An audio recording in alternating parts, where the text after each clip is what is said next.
Picture this: a peaceful morning in the rolling hills outside Tucson, Arizona, where the sun paints everything in that perfect desert gold. Jack Harlan was finally living the dream he'd earned after 20 years fixing other people's problems in the service. Coffee in hand, bare feet on the warm deck of the pool his old man built back in '78 with nothing but sweat, concrete, and stubborn pride. No traffic, no meetings. Just the whisper of wind through the mesquite trees and the gentle lap of water that had been in his family longer than most of these cookie-cutter houses had even existed. Then the gate rattled like someone was trying to break into Fort Knox. "Good morning, Mr. Harlan." The voice was all sugar-coated steel. There she was, Evelyn Tanner, self-appointed queen of the Desert Vista Homeowners Association, clipboard in one manicured hand, her polo shirt screaming, HOA, in big embroidered letters like it was a sheriff's badge. "We received complaints about an unpermitted recreational structure visible from the community road. Safety regulations require immediate inspection." Jack set his coffee down slowly. "Morning, Evelyn. Appreciate the concern, but like I told your welcome committee last month, this isn't your rodeo. My deed predates your little club by 7 years. This land's unincorporated county. Always has been." Her smile didn't waver, but her eyes narrowed like a hawk spotting a mouse. "Oh, honey, everyone thinks that at first. Our covenants apply to the entire subdivision for the good of property values. It's all right here in the bylaws." She tapped her clipboard like it was the 10 Commandments. Jack just smiled back, the kind of calm that comes from knowing exactly where the fence lines are, literally. Bylaws are cute. Property deeds are law. Have a nice day.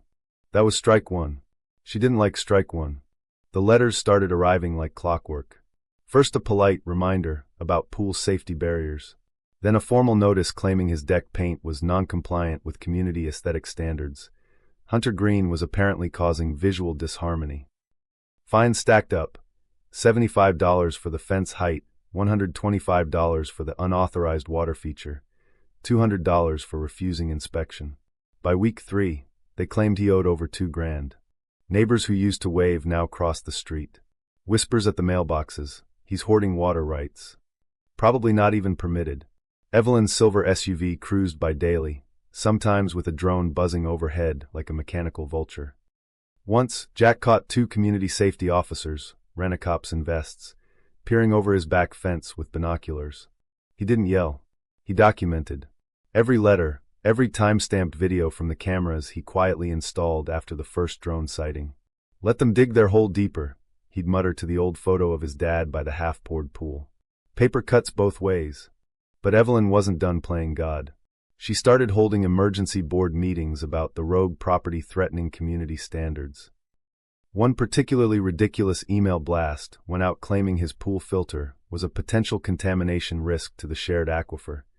Never mind that his land wasn't even connected to their fancy irrigation system. The escalation hit fever pitch on a bright Sunday morning. Jack was out back checking the filter when he heard the unmistakable sound of metal on metal.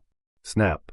He stepped around the house to find Evelyn herself crouched at his side gate, bolt cutters in hand, 2 board members filming on their phones like it was a TikTok event. The heavy padlock his dad had installed decades ago lay in pieces on the gravel. "What the hell do you think you're doing?" Jack's voice stayed even, but there was ice in it. Evelyn stood up, brushing dirt from her khakis, not a hint of shame. "Emergency access, Mr. Harlan. Multiple complaints about unsafe conditions. As president, I'm authorized under Section 14.3 of the CC and RS2. "You're trespassing," Jack cut in, pulling out his phone and hitting record. "This gate is on private property. You've just committed a crime on camera, Evelyn. Smile for the sheriff." One of the board members shifted uncomfortably. "Evelyn, maybe we should." "Quiet," she hissed. "He's been defying the board for months. This is for the greater good." Jack stepped closer, still recording. "Greater good? Lady, you've been fining me for a pool that was here before your HOA even filed its fake paperwork. You really think your little rule book beats a 1978 county-stamped deed?" That's when the sirens cut through the morning air. Turns out one of Jack's cameras had already pinged the county sheriff's non-emergency line the second motion detected at the gate. 2 patrol cars rolled up, lights spinning. Evelyn spun toward them triumphantly.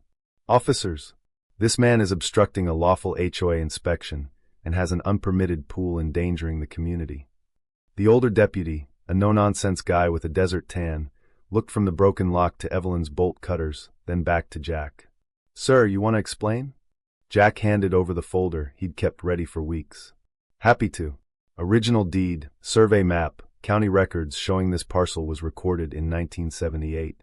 Desert Vista HOA wasn't even a glimmer in some developers' eye until '85.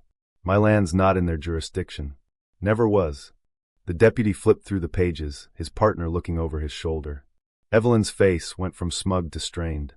"Ma'am," the deputy said slowly, "unless you can show me county-filed documents proving otherwise, you have no authority here." And cutting that lock. "That's criminal trespass and property damage." For the first time, Evelyn's mask cracked. "This is absurd. Our bylaws clearly state." "Bylaws don't override county records, ma'am," the deputy replied flatly. "Step away from the gate. Now." But the real earthquake was just starting. When the county assessor got involved at Jack's lawyer's request, things got biblical. Turns out Evelyn's precious community center, that fancy building where the board held their power lunches and stored all their files, sat smack on a small adjacent parcel still legally titled to Jack's family. The HOA had assumed ownership decades ago with sloppy paperwork that never got properly recorded.